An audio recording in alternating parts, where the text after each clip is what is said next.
What's good, everybody? Welcome to the World of Esports. My name is Mads Peterson. You may know my crispy voice from all the voiceovers that you've been seeing in the show. But now we're sending live from the land down under in the jungle. Okay, Mads, first of all, let's break this down. You call that a jungle? I guess it kind of makes sense because of what you call reporting, at least what I've seen from the footage. Anyways, this is my show. They sent you there because you're expendable and I'm the valuable one. They want to keep me alive and keep me healthy and not send me to a country where everything can kill me. Anyways, I'm Jason Kaplan. No. I'm just gonna do the intro. You can take the rest of the show. But for starters, let's kick things off in the world of esports.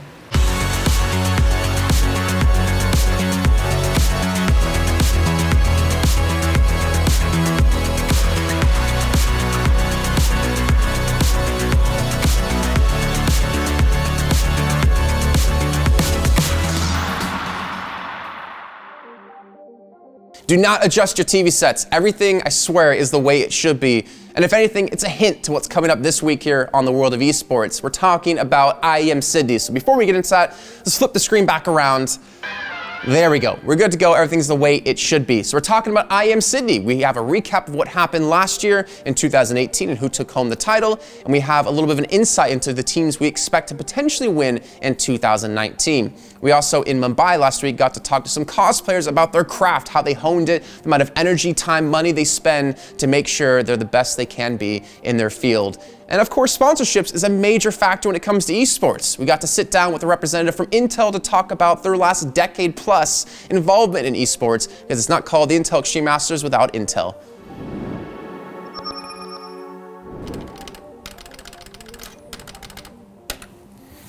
You know, as I'm playing this, obviously it doesn't remind you too much of Counter-Strike because the mechanical skill involved is a little bit different.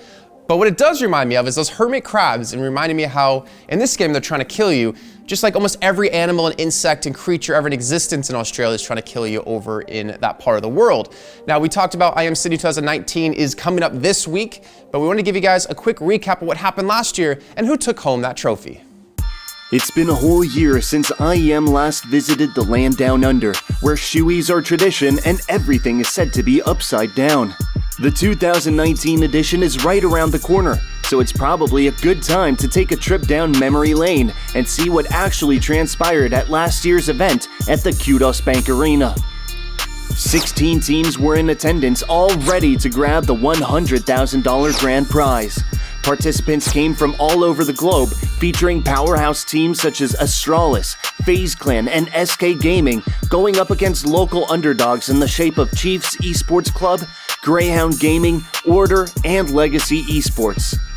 It should come as no surprise that many of the favorites reigned supreme throughout the group stage, but there was also room for some underdog upsets in the bracket. The biggest of which was probably SK Gaming being knocked out by Greyhound Gaming in the Group A lower bracket. He could just pop up here and deny the bomb plan. In the end, he might be able to do it. He's done it! Greyhound, it's going to be 16-11. They've done the impossible, Tim. SK Gaming will be knocked out of IEM Sydney. Triumph for the Greyhound roster, but a huge disappointment for 2017's IEM Sydney champions, SK Gaming. Group A was topped by Tai Lu, who took down crowd favorites Renegades in the group final. This meant that Tai Lu, FaZe Clan, and Renegades all proceeded to the next stage. Group B featured some strong teams such as Astralis, NRG, G2, Mouse Sports, and Fnatic, who were all looking to move on to the next stage against underdogs Boot Dreamscape, MVP PK, and Chiefs. Astralis had expectedly made their way through the group with ease, securing their semifinal spot, while Fnatic grabbed their quarterfinal berth alongside Mouse Sports. Cue the playoffs. Starting with the quarterfinals, plenty of dramatic moments were abound as nothing was a certainty. Sure, FaZe Clan took down Fnatic with ease, but Mouse Sports had to dig deep to edge out Renegades. Oh, Nifty! He's bringing out the goods in this round! That's exactly what the Renegades needed! Especially as Nifty made things difficult for Mouse Sports, hitting 50 kills on Inferno. Nifty again on the site. Let's see some more magic, my friend, with that orb. Chris J goes down. Oh, Nifty! And Nifty is coming up absolutely insane right now for the Renegades. Holy moly! The Mice ultimately took the series 16-7, 25-23, and 19-15. leaving mass heartbreak in the arena, but it was time for the semifinals now. Tai Lu bowed out to FaZe Clan here as the Chinese suffered their first and only loss in Sydney. However, Astralis and Mousesports went head-to-head next, and despite Mousesports getting map 2 in overtime, Astralis took the other two maps 16-3, 16-5. Now that the grand finalists were found, it was time for a traditional Sydney show match, the Cashes, contested by Team Australia led by Sponge and Team England led by Henry G. The result itself went the way of Australia for the second year in a row, but as is tradition, the loser is to be thrown on a bed of pie. While Henry G should have been thrown in, someone else got the honors. With Carmack pied and the crowd fired up, it was now time for a battle of titans, FaZe Clan versus Astralis. It was a close affair to say the least, as FaZe Clan pulled home a hotly contested victory with 3 maps going their way, ending in 19-17, 22-20, and 16-14 scorelines. FaZe are your Intel Extreme Masters champions!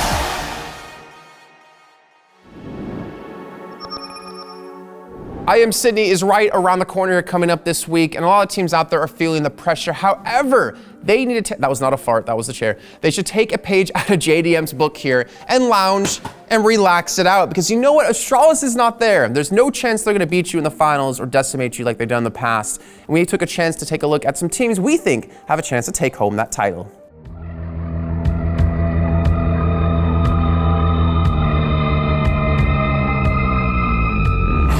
Reefs, beaches, clear skies, and some serious Counter-Strike.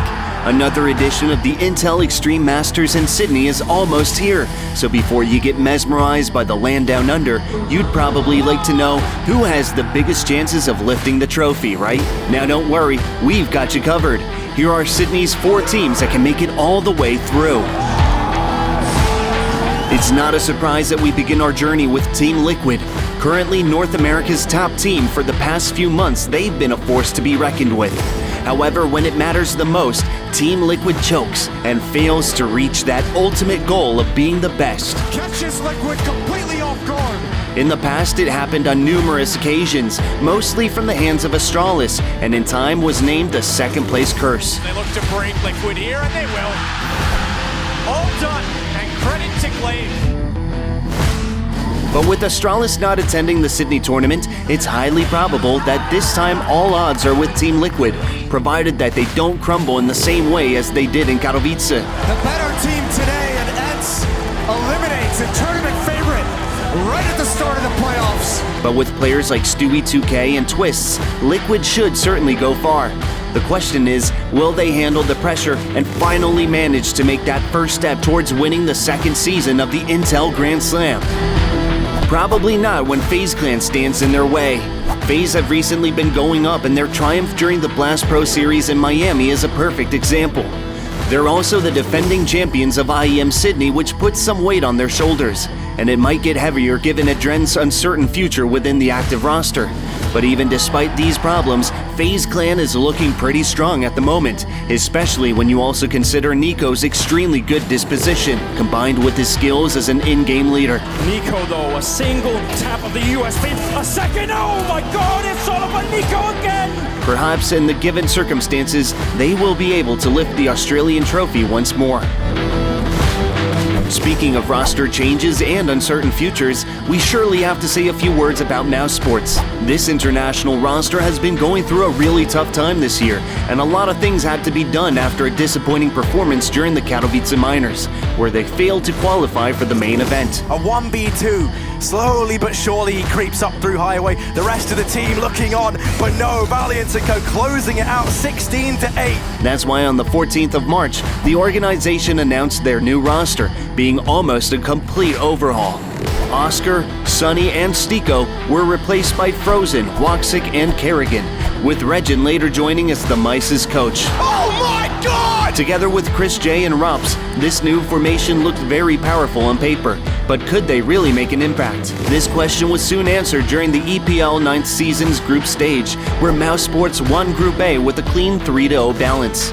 The true test, however, will be IEM Sydney, and much depends on its outcome. Last but certainly not least, we should look at Renegades. Their current squad is named by many their best so far, and with good reason, which could be witnessed during the Katowice Major, where the Renegades first plowed through the minors and then managed to climb all the way to the quarterfinals, thus becoming a legend for the first time ever. Now, surprising everyone, including the only team to take a map off Astralis, they find themselves in the playoffs in the Sponic. They are legends for the first time. Not only that, they were the only team to win a map against Astralis. And when you combine their chemistry together with great tactics and teamwork, perhaps it's time for the Renegades to lift the trophy in front of their home crowd.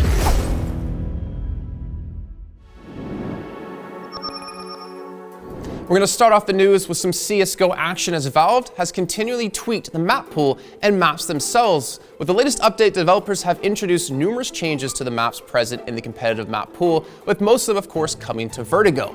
They also added 2 new maps for the players to try out. Workout joined the competitive mode as part of the Hostage group, and Ruby can be found in the Diffusal group Sigma. And if that wasn't enough, our friendly bots also received a numerous number of improvements. Now, it might be banned in some countries and have a lot of competition, but PUBG is still one of the dominant titles when it comes to the Battle Royale genre. That's probably why it won't surprise you that in 2018, PUBG earned almost $1 billion. Almost, because according to industry's analyst Daniel Ahmad, games revenue for 2018 was $920 million, with lion's share coming from PC users and over 50% being generated in Asia alone. Now moving on to some more somber news, Dragon Gate, a professional League of Legends team playing in the League of Legends Master Series, has been banned for fixing matches. Now the decision was made by Riot Games after an investigation carried out by the LMS organizer, which made it clear that the team's owner, Wei Jihu, as well as several other players, have been losing games on purpose. Now, Riot Games imposed several harsh punishments, even going as far as banning the Dragon Gate's owner from leading any League of Legends team globally. But I personally wonder if they're going to go the Valve route and permanently ban the players from participating in any League of Legends events in the future.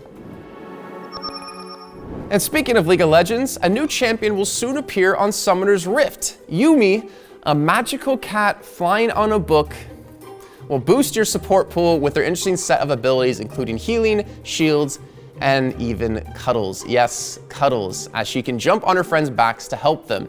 Yuumi will join the test server on the 30th of April and should become available on public servers on the 14th of May. Now, Hearthstone has its new world champion, Casper Hunter Ace Nato, a Norwegian player that almost got eliminated during the group stage, has been able to climb all the way to the grand finals and then beat Torben Viper Val 3-2, which earned him not only the championship mantle, but also $250,000. So what are you supposed to be, and why do you look so angry? You're Spirit Breakers, so you're angry because pretty much no one really likes you. But luckily what you could do, think about this, if you hone your craft, you could cosplay an Enchantress and maybe have a better chance of being picked in a tournament.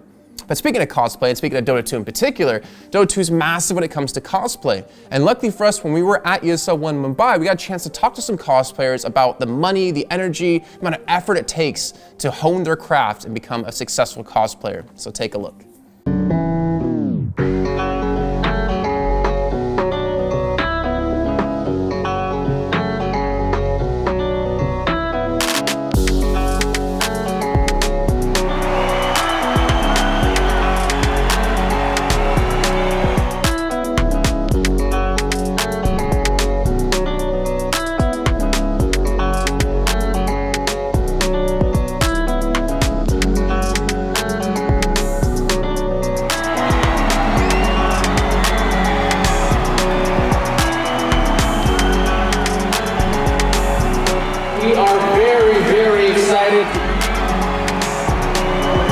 I'm Rohit. I'm also known as Redemption Props. I travel all the way from Bangalore just to attend ESL One. It's been the best esports event that I've attended in India so far. Hi, my name is Medha. I'm a concept artist by profession, and I started cosplaying like 2 years back, and yeah, I've been having a lot of fun. It's basically bringing fiction into reality for a certain period of time. You just get to express yourself as any character that you like in the world. We always grow up with this pressure of be yourself, be yourself, be yourself. Cosplay is one thing where you cannot be yourself, where you can be anyone and no one's gonna judge you and you can have a lot of fun. I was studying medicine actually. I was studying to be a doctor, but I started doing part-time cosplay job because I needed some money, and eventually I just felt like I just want to do this full-time. You can make a profession out of it. You can make a good earning and a good name. 6 months like this costume, then I again took 2 weeks to upgrade it. To be honest, it took me like 20 days. It's EVA foam. There's a lot of fabric. There's fur. There's cotton fabric. There's PVC pipe for the harness. A lot of materials: EVA foam, faux leather, thermoplastics, PVC. A lot of materials in there. Canvas. This wig, I used like 6 wigs to make this gigantic wig for mine. Everything is made myself, including the makeup and wig and everything. If you asked me 2 years ago, I could barely afford like food and basic rent, but these days at least I can manage my basic life without depending on my family. So it's been getting better and better. If we get more events like ESL in India, then definitely it's going to become much easier for artists in here. Take my concept art and my cosplay together, probably mix it together in future and come up with my own designs and cosplay from those characters. Just started playing Dota, so Legion Commander was one of my favorite characters. Like, she is so badass. She's one of the badass female characters. It was really fun cosplaying here. The crowd was really reactive. It was really fun taking pictures, and I also ended up getting the second prize, so amazing. Really good day.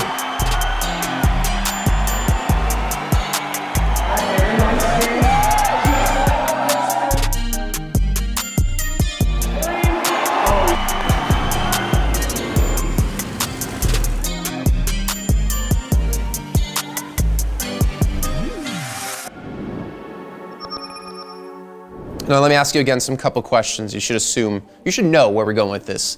Radiant or Dire? I don't know why this is Dire. Clearly I like Radiant more. Enchantress or Spirit Breaker? These are all questions that you have to ask yourself in our segment called This or That. We sat down with Team Signify in Mumbai and asked them questions like this.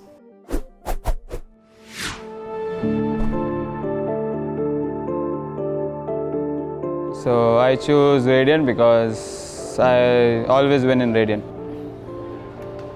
I would also go for Radiant because my win rate is kind of messed up in Dire and it just feels a little bit bright playing in Radiant, that's all. I don't like the dark side. I would go for ranged because it's easier to kill heroes from far. That's it. I would go for melee right now as I like to be up front and like ahead in the team fight, so I would go melee.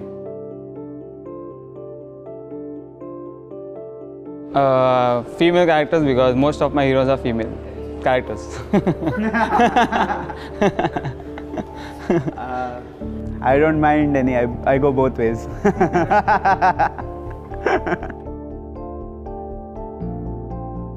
I think online because we always win online and it's hard to win offline. I would agree. We are not a LAN team yet, so I would also go with online.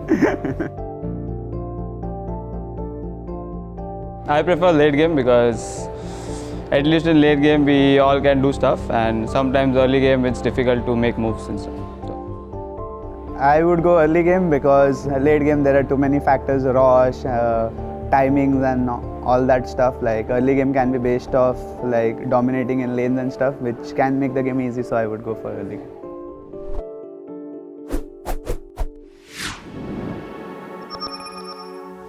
Today in our social media section, I have to ask you a question. Now, have you ever been so angry that you just had to throw a dead crab at someone? Now, I've heard of throwing shade, but throwing a crab, that's a little bit different. Well, that's exactly what happened to Hungrybox after winning a Super Smash Bros. Melee tournament. And there it is! And Hungrybox! HBox is your Pound 2019 Smash Bros. Melee champion. What a run from him to come all the way back from losers and take that. Of course, got to give it up for Mango. The 3-0? Some shades of the Mango of old, but Hungrybox is the champion. What is that? Once again. What is that? What is he holding? I'm not sure what that is in his hand. What is that? What is he holding? the crab. And Dot Esports has also showed us that not everyone is happy about Riot Games' new logo.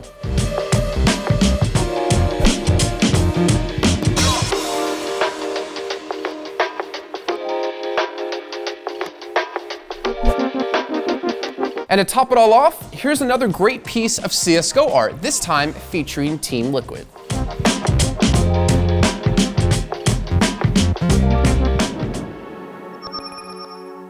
Now, money is starting to drive esports here, and sponsorships are becoming a major part of helping put on events. We sat down with Lee Manchin in Mumbai to talk to him about Intel's support over the last decade and what they're doing in the future.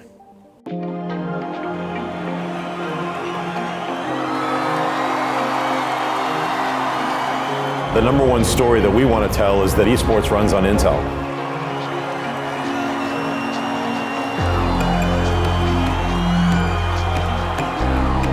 My name is Lee Manchin. I am in Intel's sales division, and I'm our general manager of sales for PC gaming. And what that means is that across all the products that we sell that are relevant to gamers or OEMs that build PCs for gaming, it's my job to make sure that customers and end users understand the value of our products and that we remove any roadblocks to them building our products into gaming machines. I was a very avid gamer, and then like a lot of people, I had a job and kids, and that sort of dropped as far as gaming hours that I had to work with. The reason we're so excited about esports now and are so broadly invested in esports is because it's the single best way to get in front of huge numbers of people and explain the value of our products. Roughly 400 million people are going to watch an esports event at some point this year, and we want to be involved in leagues and tournaments so that the majority of those fans hear our story, see our brand, experience or watch people playing games on our products. Because, it's the most scalable way for us to get in front of that many people. Esports is perfect for us because it runs on PCs and Intel-based servers, and the people watching are generally watching on Intel-based PCs. And when those people want to play those same games, they're also playing on Intel-based PCs. So we think it's perfect that it literally runs on Intel, as well as the people watching and playing are also using Intel-based products. We've been involved in esports since we're in season 15 of Intel Extreme Masters right now, and we've actually been working with ESL on esports since even before that. So we've been involved in this for a long time, since before Twitch, since before it was a spectator sport, and we're very fortunate to have been here all along the way, and to still be here working with companies like ESL now that esports has become the ridiculously large global thing that it's become now. As a salesperson, the thing that I'm looking for the most is where is their interest in gaming and esports, and can we work with ESL and possibly bring an event there that will just accelerate that growth and that rising interest in gaming and in PCs overall. I think that's happening here in India, and this event seems to be going extremely well, and I'm hopeful that we'll all decide that it's a market that we want to come back to over and over again, and that we'll see the results in both gaming interest and PC sales.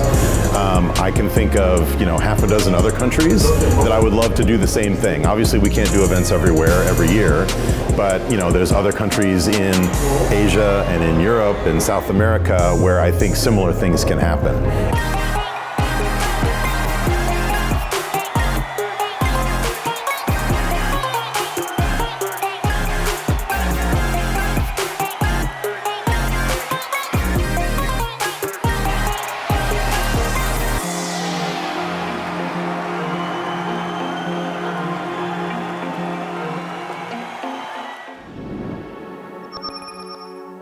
That's going to do it for our episode here of the World of Esports. Make sure you like and subscribe to the channel as well. And make sure to tweet to us with the hashtag World of Esports, because we want to know what you guys want us to look into. Tournaments, games, or potentially people to have here interviewed on the show. I've been Jason Kaplan. Thank you for watching, and well played.